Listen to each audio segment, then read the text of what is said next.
ದೇಶದ ಪ್ರಧಾನಮಂತ್ರಿಗಳು ಕರ್ನಾಟಕಕ್ಕೆ ಬಂದಾಗ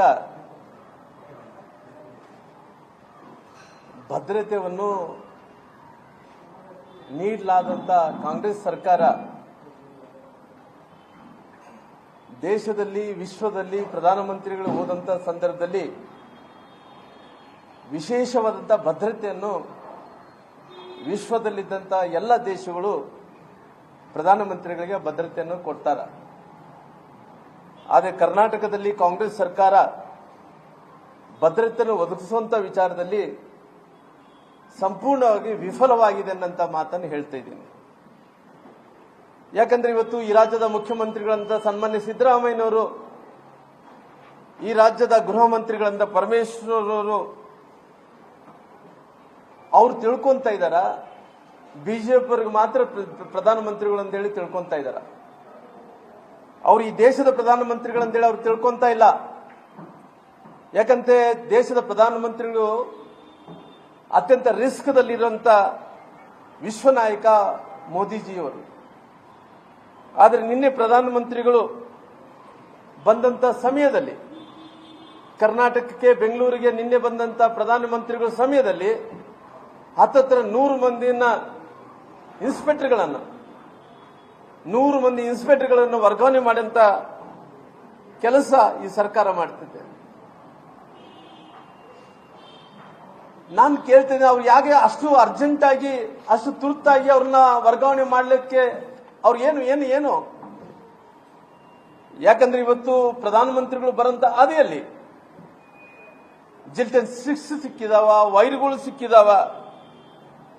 ಅವ್ರು ಏನನ್ನು ಹೆಚ್ಚುಗಡೆ ಮಾಡಿದ್ರೆ ಯಾರು ಹೊಣೆ, ಯಾರು ರೆಸ್ಪಾನ್ಸಿಬಿಲಿಟಿ?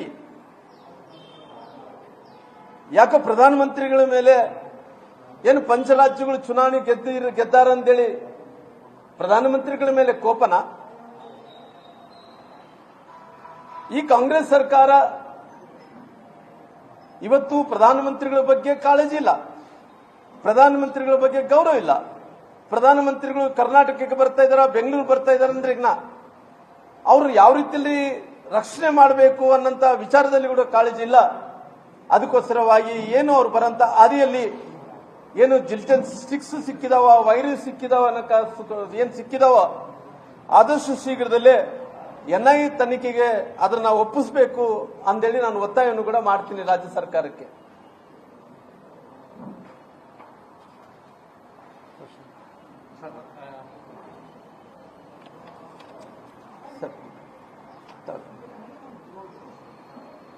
ಅಷ್ಟೇ ಸರ್,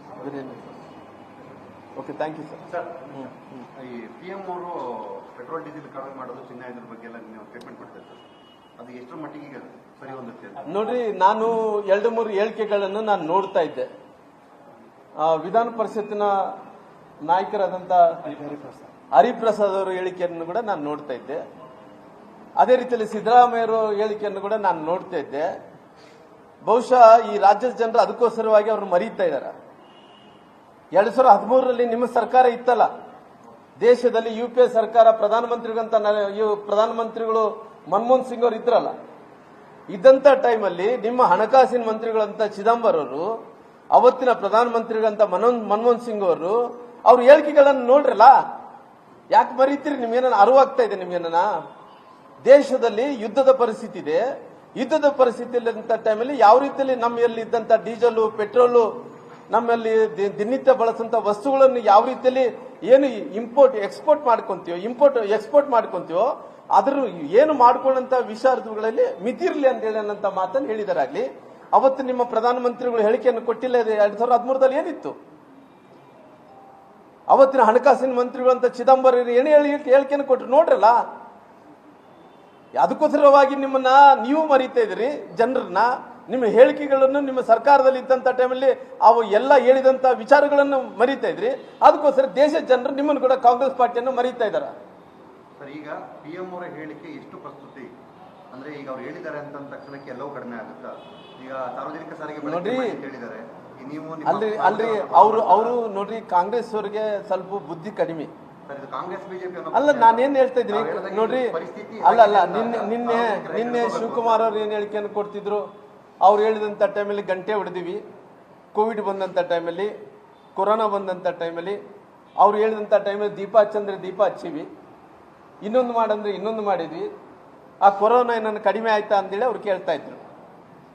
ಅಂದರೆ ಜನರಲ್ಲಿ ಯಾವತ್ತು ಜಾಗೃತಿ ಅನ್ನೋದು ಬರುತ್ತೆ. ನಾವು ಇವತ್ತಿನ ಪರಿಸ್ಥಿತಿಯಲ್ಲಿ ದೇಶದಲ್ಲಿ ಒಂದು ಒಳ್ಳೆ ವಾತಾವರಣ ಅಂದರೆ ವಿಶ್ವದ ಪ್ರಧಾನಮಂತ್ರಿಗಳಂತ ನರೇಂದ್ರ ಮೋದಿಜಿಯವರು ಕೇವಲ ಭಾರತ ದೇಶದ ಪ್ರಧಾನಮಂತ್ರಿಗಳು ಇಡೀ ವಿಶ್ವದಲ್ಲಿ ಎಲ್ಲರೂ ಕೂಡ ಭಾರತ ಅಂದ ತಕ್ಷಣ ಗೌರವ ಸಿಗ್ತಾ ಇದೆ. ನಮ್ಮ ದೇಶಕ್ಕೆ ಎಷ್ಟೋ ವರ್ಷಗಳ ನಂತರ ಇಂಡಿಪೆಂಡೆನ್ಸ್ ಬಂದ ನಂತರ ಇತ್ತೀಚೆಗೆ ನಮ್ಮ ಪ್ರಧಾನಮಂತ್ರಿಗಳು ದೇಶ ಅನ್ನಂಥ ಗೌರವ ಬಂದಂಥ ಟೈಮಲ್ಲಿ ಅಲ್ಲಿದ್ದಂಥ ಇರಾಕ್ ಅನ್ನಂಥದ್ದೇ ಇರಾನು ಮತ್ತು ಅಮೇರಿಕ ಜೊತೆಲಿ ಇಸ್ರೇಲ್ ಅನ್ನಂಥ ಕಂಟ್ರಿಗಳು ಯುದ್ಧಗಳು ಆಗ್ತಾ ಇದ್ರು ಕೂಡ ನಮಗೆ ಇಷ್ಟೋ ನಮ್ಮ ಬಗ್ಗೆ ಗೌರವ ಇರೋ ಕಾರಣ ಅವರು ನಮಗೆ ಇಷ್ಟು ಯಾವ ರೀತಿಯಲ್ಲಿ ತೊಂದರೆ ಆಗ್ಲಾರ್ದಂತೆ ಡೀಸೆಲು, ಪೆಟ್ರೋಲು, ಗ್ಯಾಸು ಬೇರೆ ಎಲ್ಲ ಕೂಡ ಆಗ್ತಾ ಇದಾವ. ಇವತ್ತು ನಾವು ಪ್ರಧಾನಮಂತ್ರಿಗಳು ಹೇಳಿದ್ದೇನು, ಯಾವ ಇಂಪೋರ್ಟ್ ನಾವು ಎಕ್ಸ್ಪೋರ್ಟ್ನಿಂದ ನಾವು ಏನು ತರಿಸ್ಕೊತಾ ಇದ್ರು ಅದನ್ನು ಸ್ವಲ್ಪ ಕಡಿಮೆ ಮಾಡಿದ್ರೆ ಅನುಕೂಲ ಆಗುತ್ತೆ ಅನ್ನೋಂಥ ಕಾರಣದಿಂದ ಹೇಳಿದಾರಾಗಲಿ, ಅಂದರೆ ಯಾವುದು ನಮ್ದು ಮೇಕ್ ಇನ್ ಇಂಡಿಯಾ ವಿಚಾರದಲ್ಲಿ ನಮ್ಗೆ ಯಾವ್ಯಾವ ಇವತ್ತು ದೇಶದಲ್ಲಿ ಆಗ್ತಾ ಇದೆಯೋ ಅದನ್ನೇ ಜಾಸ್ತಿ ಬಳಕೆ ಮಾಡಂದು ಹೇಳಿದಾರಾಗಲಿ, ಬೇರೆ ಉದ್ದೇಶ ಏನಲ್ಲ.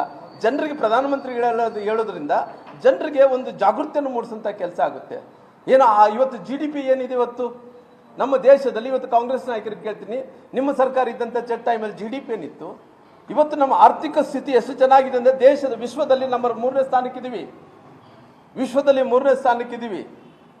ಆದರೆ ಪ್ರಧಾನಮಂತ್ರಿಗಳು ಈ ದೇಶದಲ್ಲಿದ್ದಂಥ ಪ್ರಧಾನಮಂತ್ರಿಗಳು ಈ ವಿಶ್ವದಲ್ಲಿದ್ದಂಥ ವ್ಯವಸ್ಥೆ ಬಗ್ಗೆ ನೋಡಿದಂಥ ಟೈಮಲ್ಲಿ ದೇಶದಲ್ಲಿ ಈ ರೀತಿ ಬಳಕೆ ಮಾಡೋದ್ರಿಂದ ನಮಗೆ ಫ್ಯೂಚರ್ದಲ್ಲಿ ಯಾವುದೇ ರೀತಿಯಲ್ಲಿ ತೊಂದರೆ ಆಗ್ಲಾರ್ದಂತ ನೋಡ್ಕೋಬೇಕನ್ನೋಂಥ ಜವಾಬ್ದಾರಿಯಿಂದ ಹೇಳಿದಾರಾಗಲಿ, ಆ ಬೇಜವಾಬ್ದಾರದಿಂದ ಹೇಳಕ್ ಹೋಗ್ಲಿಲ್ಲ. ಆರ್ಥಿಕ ಪರಿಸ್ಥಿತಿ ಚೆನ್ನಾಗಿದೆ, GDP ಚೆನ್ನಾಗಿದೆ. ದೇಶದಲ್ಲಿ ಇವತ್ತು ಎಂಥ ಪರಿಸ್ಥಿತಿಯಲ್ಲೂ ಕೂಡ ಡಾಲರಿನ ಮೌಲ್ಯ ಏನು ಜಾಸ್ತಿ ಆಗ್ತಾ ಇದೆಯೋ ಅದನ್ನು ನೋಡ್ಕೊಂಡು ಇತಿಮಿತಿಯಲ್ಲಿ ಖರ್ಚು ಮಾಡ್ರಿ ಅನ್ನೋಂಥ ವಿಷಯವನ್ನು ಹೇಳಿದಾರಾಗಲಿ, ಬೇರೆ ಉದ್ದೇಶ